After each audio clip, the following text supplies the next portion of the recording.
Okay, I just want to reiterate what we said via a release statement yesterday and reiterate again what Mayor Pugh just said. And I was just with the mayor this morning. We had many conversations last night about the Department of Justice decision to seek a 90-day extension.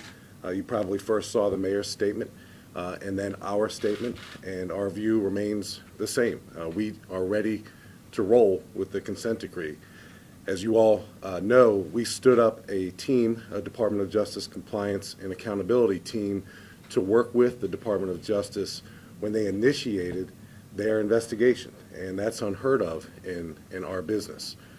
We cooperated fully with the Department of Justice during the course of their investigation, and I argue that one of the many reasons why their report was so lengthy, so inclusive, was because they received the full cooperation from the Baltimore Police Department. We know we have to get better. We know that over many, many years, things have occurred here that prevent the men and women of the Baltimore Police Department from being the best that they can be.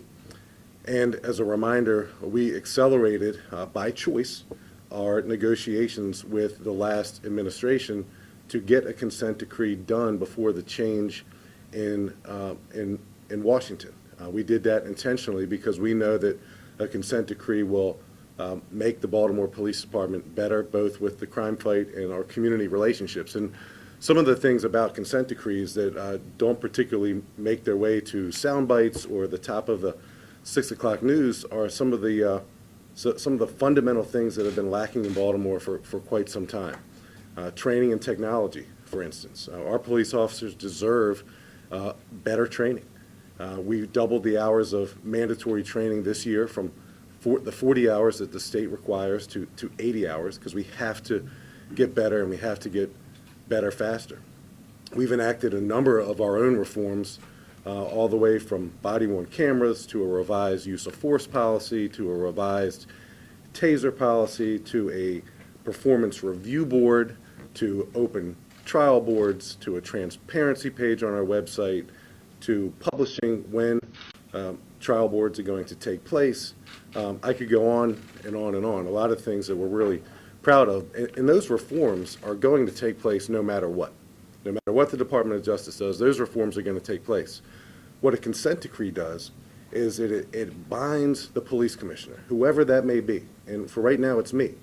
It binds the mayor, whoever that might be. And right now, that's Catherine Pugh, to getting those reforms enacted under a guideline, under a timeline that's not necessarily our own. So when a federal judge, based on recommendations from a monitor and a monitoring team, says the BPD must improve in these areas, a federal judge makes sure that we do it. And they make sure that there are no other distractions that prevent us from kicking that can down the road. And I just want to make sure that the can doesn't continue to get kicked down the road, because we've got a lot of work to do in Baltimore.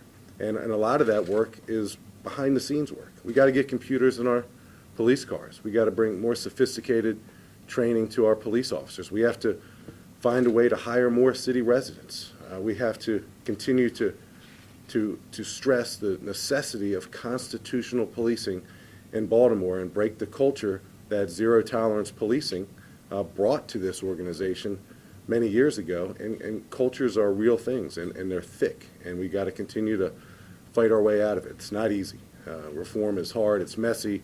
Every time we reveal a shortcoming within our profession or a shortcoming within our own organization, we tear open a scab and we have to relive some painful moments. But I'd be the first one to argue that those painful moments built up over many, many years. So I'm disappointed that the Department of Justice thought it was necessary to seek a 90-day extension. I don't think it's necessary. We're ready to go with the consent decree. I want to say to the community in particular that the police department is absolutely dedicated to the consent decree process. There's no backroom deals. There's no sleight of hand. I'm telling you straight from hopefully my mouth to your ears that I want this consent decree. And I know Mayor Pugh does as well. It'll make us better, make the city better, and it will make our relationships with the community that better. And again, I always try to remind myself of the 22, 23-year-old police officer working at 2 o'clock in the morning, and I'm not there to guide him. The deputy commissioners aren't there to guide him. The commanders aren't necessarily even there to guide him or her, but their training and the policies and the procedures that guide their conduct and guide their decisions have to be sound enough so that 23-year-old police officer at 2 o'clock in the morning is making the right decisions on behalf of the community and on behalf of our profession and organization. So I don't want to come in here and just restate what our statement already said, so I hope you're not receiving it like that. I'm certainly available for questions or comments, but I sincerely am disappointed that this extension was sought, and I'm very hopeful that this resolves itself sooner rather than later.